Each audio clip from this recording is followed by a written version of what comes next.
Déjeme verificar si ya estamos al aire. Sí. Muy bien, pues muy buenos días. Buenos días a todas y todos nuevamente en este seguimiento a las entrevistas mensuales de la Red Mexicana de Universidades Promotoras de la Salud. Agradecemos a la Universidad de Baja California Sur por este mes acompañarnos con el tema de adultos mayores y la salud integral.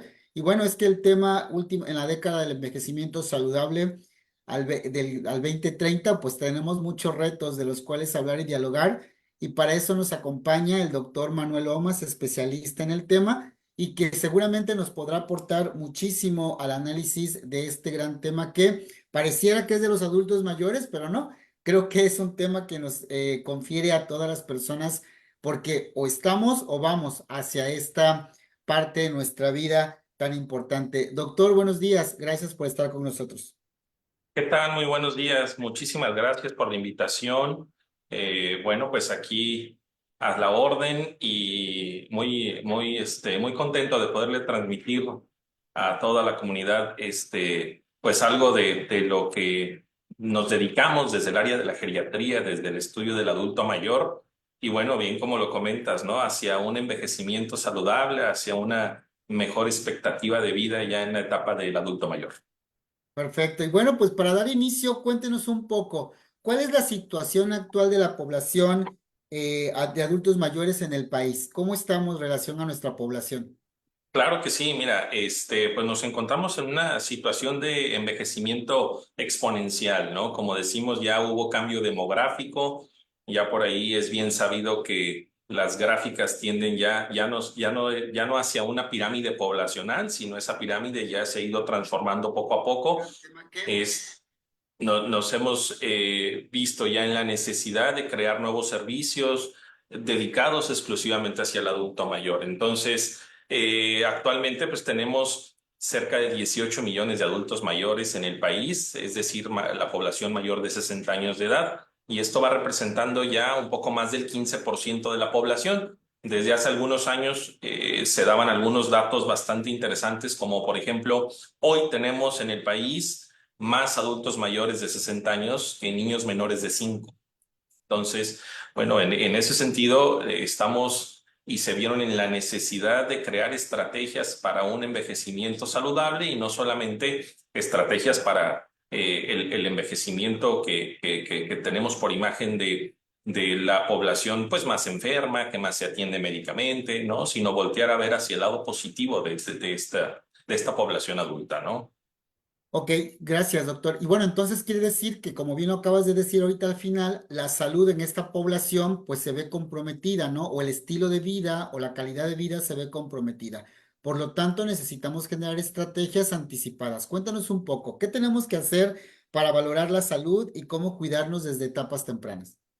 Claro que sí, pues bueno, de entrada, saber que a partir de los 60 años de edad, por definición en este país, es un adulto mayor. Y entonces viene la pregunta, ¿no? Desde quizá nos empecemos a preocupar las personas que estén en esta etapa, pues a dónde debo acudir, con qué médico debo acudir. Existe el especialista del adulto mayor, que es el médico geriatra, y es con quien se debe de acudir para plantear en qué punto estoy situado, qué es lo que me va a valorar el especialista en adultos mayores. Y sobre todo, esto pensando hacia la etapa de vida de la adultez, pero yo creo que lo más importante o el mensaje que debe de quedar claro es que nosotros tenemos que empezar a planificar nuestro envejecimiento desde etapas tempranas, o sea, desde ya. ¿Bien? Perfecto. Y también seguro incluye alimentación, higiene del sueño, recreación y todo eso, ¿no? Perfecto, sí.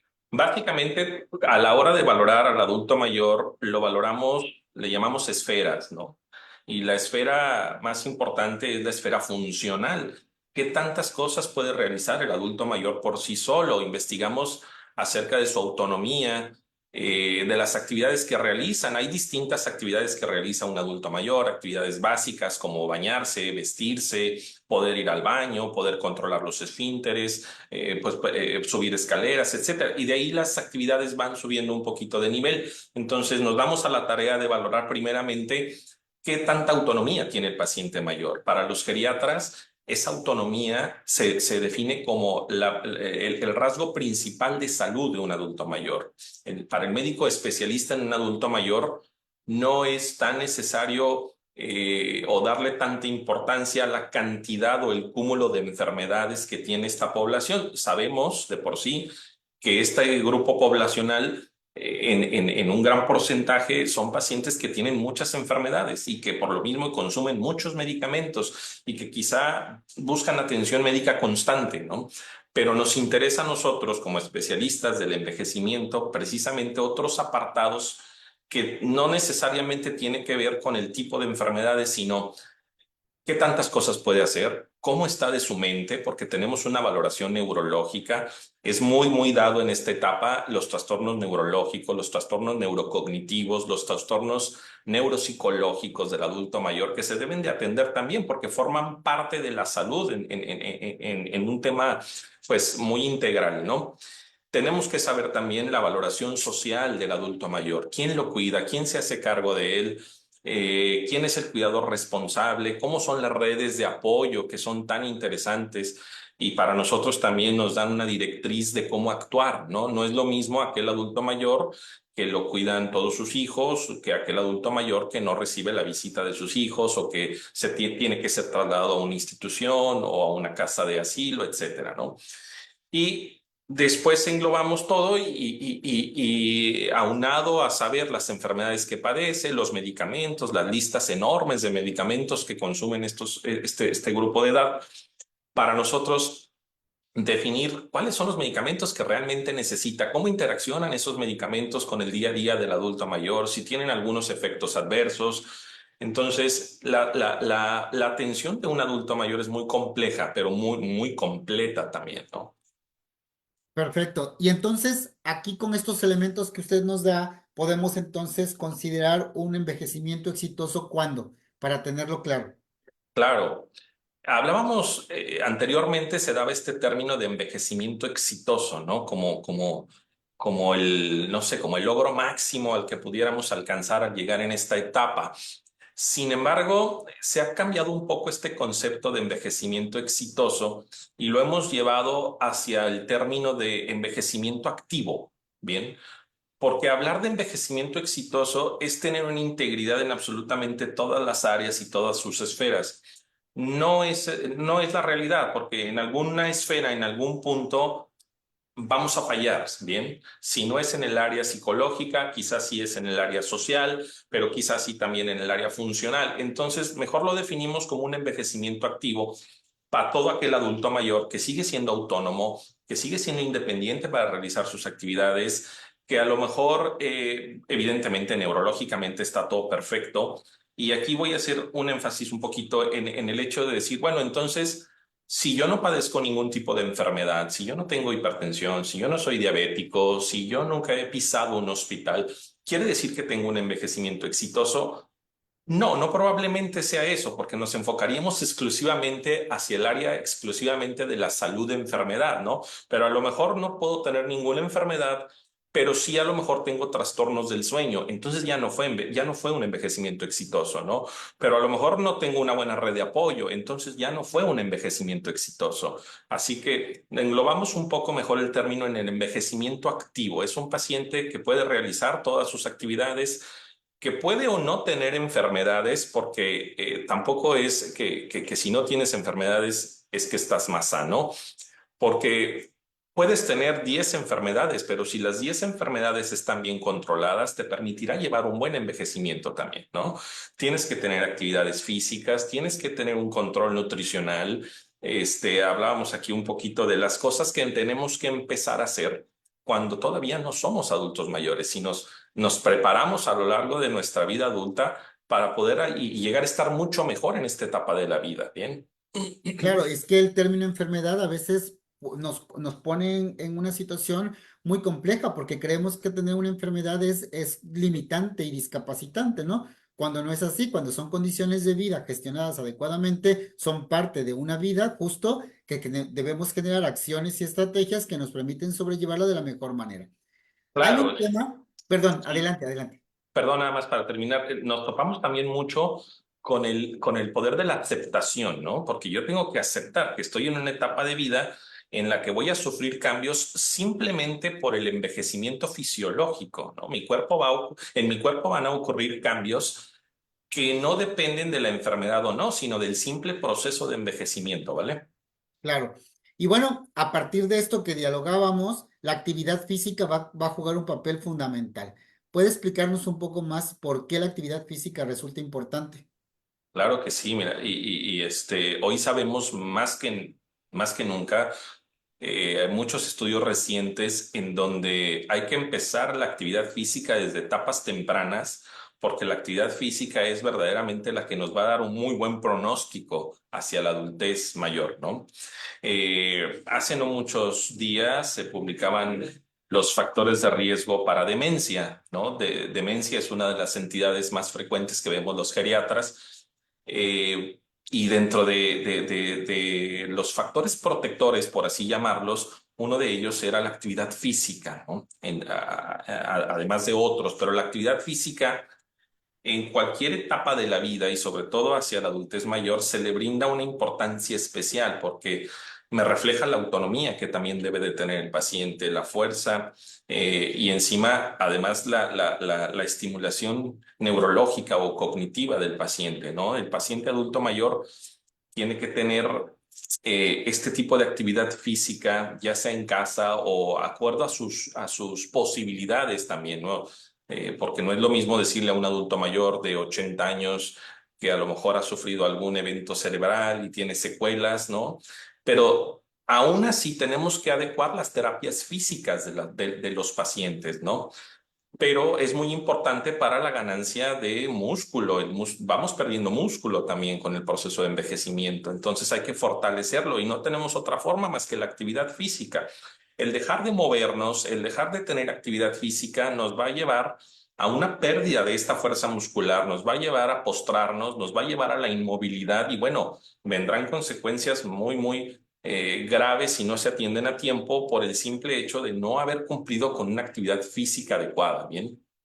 Súper, pues bueno, creo que aquí es importante que consideremos que a veces la actividad física implicará movimiento, cualquier tipo de movimiento que a veces es que lo confundimos, ¿no? Confundimos que tenemos que hacer ejercicio. Bueno, la actividad física puede llevar a un ejercicio cuando es constante, permanente y tiene unas reglas y ciertas normas, pero la actividad física, caminar, movernos, ¿cierto? Eso sería como Claro, algo básico, porque a veces claro. es lo que no comprendemos. ¿Qué implica la actividad física?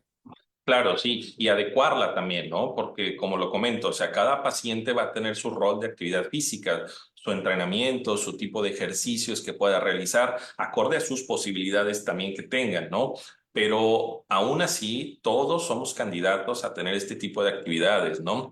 Y más allá, vemos nosotros en este grupo de edad con mucha frecuencia, pues los pacientes con osteoporosis, ¿no? Con pérdida de la calidad de hueso y que al final esto traduce consecuencias como son fracturas, ¿no? Y muchas veces los pacientes con fracturas tienen que ser sometidos a una cirugía. Entonces, todo esto implica actividad física previo, ¿no? Para fortalecer los músculos y evitar caídas y una vez que ocurre un desenlace fatal como una caída o una fractura, seguimos teniendo el enfoque hacia la actividad física como un potencial rehabilitatorio para entonces volver a tener la actividad funcional que teníamos previo a una caída, previo a una fractura, perdón. Claro, muy bien. Y bueno, esto va a ir acompañado de una alimentación. ¿Qué recomendaciones nos puede dar respecto a la alimentación en esta etapa de vida? Era una de las quejas de la mayoría de los pacientes en la consulta de geriatría es que el adulto mayor no quiere comer.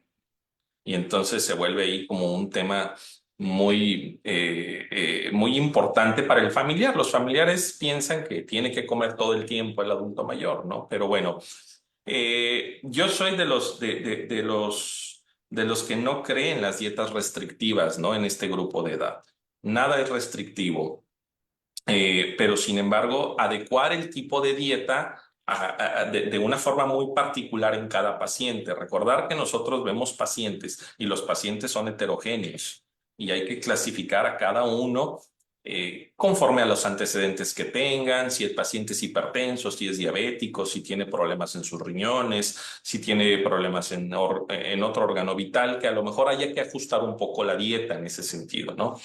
Pero normalmente el adulto mayor, pues si no tiene contraindicación por alguna de estas enfermedades, debe de entrar en el rol de un ejercicio dietético familiar, ¿no? Evidentemente sin excesos, cuidar mucho los carbohidratos siempre en esta etapa de vida, cuidar el consumo excesivo de sal, dado que existen muchos consecuencias de mantener en exceso este tipo de alimentación y la alimentación pues favorecida en frutas, vegetales, evitar grasas saturadas, por supuesto.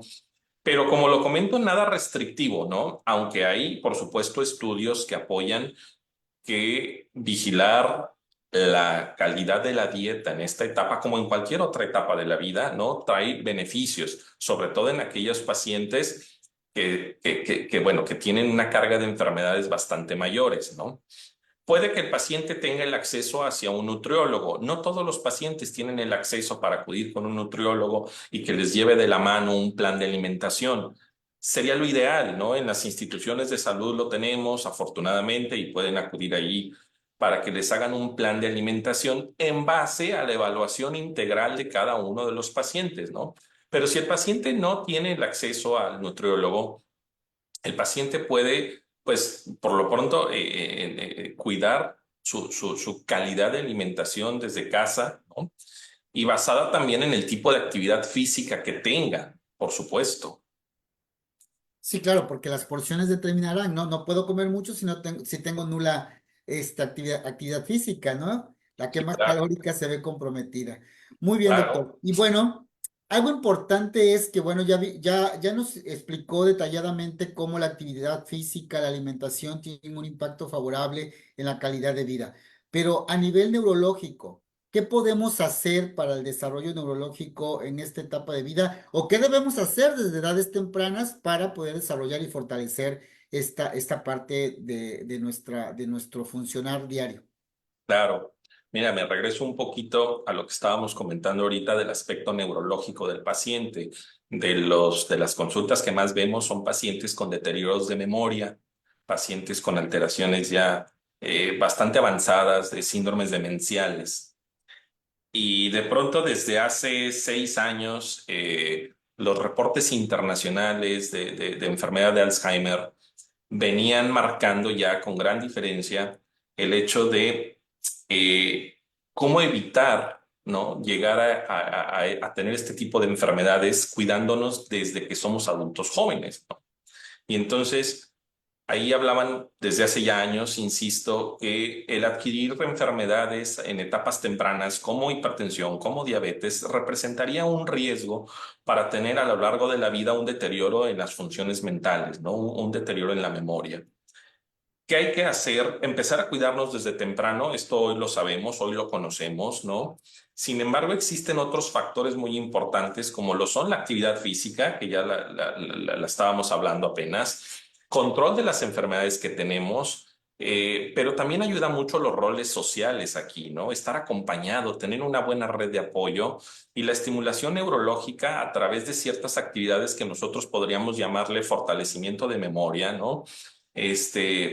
Cosas tan básicas a lo mejor pues, no, no sé, ejercicios como crucigramas, como este tipo de memoramas, vamos, que todavía puede realizarse en esta etapa de la vida, ¿no? Si las condiciones están dadas. Ejercicios para ayudar a estimular un poquito la memoria, ¿no? Pero sin embargo, ¿cómo puedo yo estimular la memoria sin tener un deterioro todavía, ¿no? Entonces está la lectura, por supuesto, está el escuchar música, las actividades recreativas, la buena inclusión que puedan tener en esta etapa de la vida. Muchos adultos mayores, y lo vemos mucho, todavía trabajan, ¿no? Entonces dependen todavía de un empleo, afortunadamente, porque lo pueden hacer, porque funcionalmente están aptos para hacerlo. Entonces, este tipo de cosas pueden ayudar a prevenir el deterioro que pueda darse a nivel neurológico. Por supuesto que factores como dormir bien, como la calidad del sueño, como la buena alimentación, el ejercicio. Esto va muy de la mano con ayudarle al cerebro, ¿bien? Porque el cerebro también sufre cambios por envejecimiento, como ocurre con cualquier órgano vital, ¿no? Entonces, el primer cambio que nosotros notamos en el cerebro en un adulto mayor, pues es que se reduce su tamaño. Al reducirse su tamaño, pues algunas funciones también están ahí disminuidas. Bueno, la queja principal es la falta de memoria, ¿no? O problemas de memoria. Con este tipo de actividades podemos nosotros fortalecer también el sistema neuropsicológico, el sistema neurológico del paciente, identificando, por supuesto, las banderas rojas, ¿no? Los puntos rojos de los olvidos y saber cuándo acudir a tiempo a revisión médica para que este problema pues sea identificado y tratado a tiempo, ¿bien? Pero hay una serie de actividades, insisto, que podríamos empezar a hacer desde ya, no esperar a la adultez, por supuesto. Claro. Y bueno, yo aquí me viene algo que se escucha mucho, ¿no?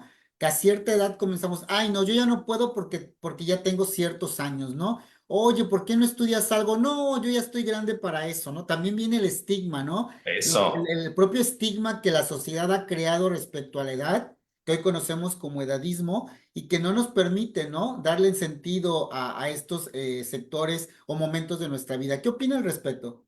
Claro, mira, aprovechando un poco, ¿no? Estamos en el mes del adulto mayor. Y viene el Día del Adulto Mayor y creo que es justo, es necesario reconocerles, ¿no? Es un día que deberemos de utilizar para celebrar, por supuesto, pero más allá de la celebración, para impulsar la lucha de su reconocimiento y pleno ejercicio de sus derechos. Cada vez vemos más nosotros estas teorías estigmatizadas, este término de edadismo en donde pues se intenta hacer de menos a este tipo de población, ¿no? Es exclusivamente por la edad, ¿no? Sin embargo, nos falta mucho por hacer. Vamos en una buena línea. Cada vez hay más personal que se forma en esta área de grupo por edad, en cuanto al área médica, en el área social, el área de enfermería, etcétera. Se van haciendo las cosas con el fin de impulsar esta lucha, de decir, el adulto mayor, o sea, tiene derecho de impulsar y vivir su vida, de derecho a la salud, por supuesto, ¿no? El derecho a la inclusión también y evitar los temas de discriminación que también son muy frecuentes, ¿no? Claro, y aquí hay un papel, ¿no? Un papel importantísimo de las generaciones jóvenes, de los niños, los jóvenes, los adultos, ¿no? Porque al final también nosotros somos los que hacemos a un lado, descalificamos, Claro. peyorizamos y hacemos menos a esta condición a la que todos vamos a vivir en algún momento y generar las condiciones para que el estar bien, pues nos corresponde a todos como comunidad, ¿cierto? Y a Sí. partir de aquí viene algo, ¿no? Que nosotros debemos comenzar a considerar que es toda esta red de apoyo. ¿Qué nos puede comentar respecto a la importancia de las redes de apoyo y de cuidado en esta etapa de la vida? Claro, las redes de apoyo son importantes en cualquier etapa de la vida. Eh, en esta etapa exclusivamente del adulto mayor, las redes de apoyo, tener o contar con redes de apoyo impulsan el buen envejecimiento, ¿no? Al que yo quiero alcanzar. El tener o el sentirme correspondido, el sentirme yo protegido por mi red de apoyo, impacta de manera positiva en lo neurológico, en lo funcional, en el control de mis enfermedades también, ¿no? Pongo un ejemplo, si yo no tengo una buena red de apoyo y tengo la prescripción médica de un medicamento que no me puedo colocar de forma autónoma, pues entonces no voy a poder llevar a cabo mi buena evolución porque no hay quien me administre ese medicamento, porque yo vivo solo, porque mis condiciones físicas no lo permiten. Se rompe esta buena cadena, esta buena evolución al no contar con una buena red de apoyo, ¿no? Todavía vemos nosotros en hospitales adultos mayores que van y se abandonan ahí porque no cuentan con cuidados. En las entrevistas que tenemos, vemos muchos adultos mayores que son cuidados por otro adulto mayor, ¿no? Y eso pues tampoco le confiere un buen pronóstico al paciente. Nos olvidamos mucho de este tema, del saber, del reconocer quién le cuida al adulto mayor, con quién viene a la consulta, quién lo acompaña a realizar sus actividades, quién le provee de lo que necesita el adulto mayor, porque eso es importante también, ¿no? Y entonces hay que investigarlo, hay que preguntarlo, porque forman parte también de su buena calidad de vida. Eso es muy importante, ¿bien? Ok, muchísimas gracias. Y bueno, para ir cerrando nuestra entrevista de hoy, vamos a explicar un poco la importancia, el por qué resulta valioso los centros de acogida, los llamamos también asilos, los llamamos estancias por temporada, ¿no? Hay de día, de noche. Exacto. ¿Por qué todas estas casas o centros especializados resultan de utilidad y cuándo hacer uso de ellos? Claro. Mira, hay como un auge, ¿no? Que se viene dando ya en este sentido de los temas de cuidados en este tipo de instituciones, antes llamados pues nada más asilos, ¿no? Y entonces era, pues vamos a llevar al abuelo al asilo y hasta cierto punto hay cierta estigmatización todavía del tema, ¿no? De si lo vamos a llevar, pues entonces son unos malos hijos, no lo quieren, lo van a abandonar, nunca lo van a ir a visitar. Probablemente siga siendo el caso en muchas de las situaciones, pero ahora contamos con una gama de posibilidades también. Reconocer, como lo comentaba previamente, las redes de apoyo, ¿no? Si no se tienen esas redes de apoyo, estos lugares sirven o ayudan mucho que al menos el paciente esté bien, tenga un buen control ahí en este tipo de centros, ¿no? Lo podemos llevar a una casa de día, como bien lo comentas, por horarios, ¿no? Cumplen ciertos horarios y entonces me parecen a mí que son una buena opción para el paciente porque el paciente va a un lugar en donde hay cierto tipo de actividades y hay roles sociales que van, que son muy similares a los que el mismo paciente adulto mayor necesita, ¿no? Necesita involucrarse, necesita incluirse con grupos de su propia edad en los cuales pueden potencializar pues el nivel de socialización en ese sentido, ¿no? Y no solamente ofrece eso, porque al final eso puede ayudar como una motivación extra para el paciente. El paciente está esperando ir porque va a platicar con su grupo que ya hizo de amigos. Y no solamente eso, le ayuda cognitivamente a estar motivado, a mejorar o a evitar la depresión y ayuda mucho también porque en este tipo de centros o de casas hay ciertas actividades que le ayudan también a tener rehabilitación física, estimulación visual, fortalecimiento de memoria, reeducación en la marcha. Hay muchos centros que ofrecen un plan también de alimentos, entonces están ahí bien cuidados o vigilados por un nutriólogo. Creo yo que son más las cosas positivas en este momento y sobre todo porque, bueno, cada vez abundan más, ¿no? Este tipo de opciones. Sí es importante reconocerlos y eso es tarea de los familiares, eh, de integrar al adulto mayor en una de estas casas, en uno de estos centros, reconocer banderas rojas en ese sentido, porque hay centros que no hacen las cosas bien, hay centros que están dedicados exclusivamente hacia el poder monetario, ¿no? Y hacia hacer mal las cosas que únicamente van a agravar la evolución del paciente, ¿no? Pero yo los veo como una muy buena opción. Hay criterios también para poder a lo mejor llevar a institucionalizar a un adulto mayor. Institucionalizar es pues, llevarlo a un asilo o una casa de día o una casa, una guardería, ¿no? Una estancia. Ayudan mucho, le ayudan mucho a los familiares que a lo mejor tienen que salir a trabajar y no tienen la forma de vigilar al paciente durante a lo mejor toda la mañana y no se sabe si tomó bien sus medicamentos, vamos, no se sabe si pudo comer o pudo hacer alguna comida en el día. Yo creo que va dirigido más a eso viéndolo desde el punto de vista del plan de cuidados, pero existen otras ganancias secundarias que son las que ya comenté, ¿no? Que es que le ayuden a sociabilizar, que le ayuden a estar más activo, que le ayuden a estar más funcional. Creo que la inclusión en esta etapa de vida, como en todas, es muy importante. Perfecto, doctor. Y bueno, pues para cerrar, ¿qué podemos hacer las universidades? ¿Qué podemos hacer todos aquellos que estudiamos en una licenciatura, una ingeniería hoy, justo para promover y quitar estigmas sobre esto que tiene que ver con el envejecimiento? ¿Qué recomendaciones nos puede dar como instituciones educativas para poder favorecer este tema? Claro, afortunadamente hoy tenemos muchísimos más servicios en las cuales hay personal capacitado en estos temas, ¿no? Dentro de las universidades. Eh, Creo yo que en las universidades que tengan áreas de la salud hay planes de estudios ya con este tipo de temas en el adulto mayor, en la tercera edad, tanto planes nutricionales como cuidados de enfermería, como psicología, como trabajo social, evidentemente medicina. Pero nosotros utilizamos una palabra que a mí me gusta mucho, estamos geriatrizando.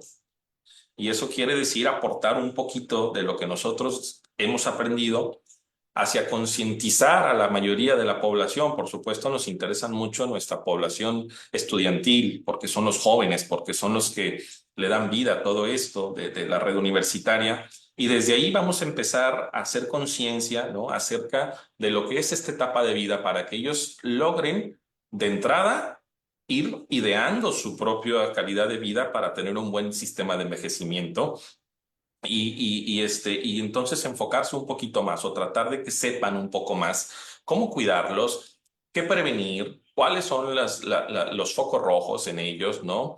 Y que sepan identificar, ¿no? Si no te dedicas al área de la salud, pues seguramente podrás identificar si tienes en tu casa un adulto mayor, que seguramente pasa, ¿no? Y bueno, a los trabajadores de todas las universidades también planear un poquito también cómo va siendo su envejecimiento, ¿no? Que ellos conozcan este tipo de temas, que ellos sepan que existen profesionales que pueden ayudarles, ¿no? Incluso en aquellos trabajadores que están jubilados, en aquellos trabajadores que están pronto al sistema de jubilación, que se acerquen también, ¿no? Y que pongan un poquito ya de interés en esta etapa de vida, porque si no, viene una cuestión de adaptación que no va a ser fácil también, ¿no? Entonces yo creo que día a día todos sumamos, día a día vamos encontrando la manera de hacerles ver con campañas, con pláticas, invitarlos a foros, ¿no? Donde podamos exponer estos temas, algunos otros de interés que los mismos estudiantes, el plantel estudiantado puede decirnos o puede crear dudas, ¿no? A mesas redondas donde podamos debatir ciertos temas, ¿no? Yo creo que es muy importante desde esta etapa, ¿no? Hacerles saber la importante que es de cuidar al adulto mayor. Excelente, doctor. Pues sí, sin lugar a dudas tenemos mucho trabajo, mucha corresponsabilidad y desde la promoción de la salud, justo, ¿no? Generar estos entornos que nos permitan una reflexión, que nos permitan deconstruir ideas, prejuicios, estigmas respecto a esta edad y mucho que hacer en comunidad. Así que, doctor, gracias por todas sus reflexiones. Gracias al doctor Ovalle de la Universidad de Baja California Sur por permitirnos dialogar con usted y por proveernos la información Gracias. que este mes estaremos divulgando en nuestra página de la Red Mexicana de Universidades Promotoras de la Salud. Doctor Manuel, muchísimas gracias, excelente día. Aleisha, muchísimas gracias por acompañarnos también esta mañana. Doctor, muchísimas gracias. Muchas gracias. Un saludo a todos. Gracias. Hasta Buen día. luego. Excelente día a todos.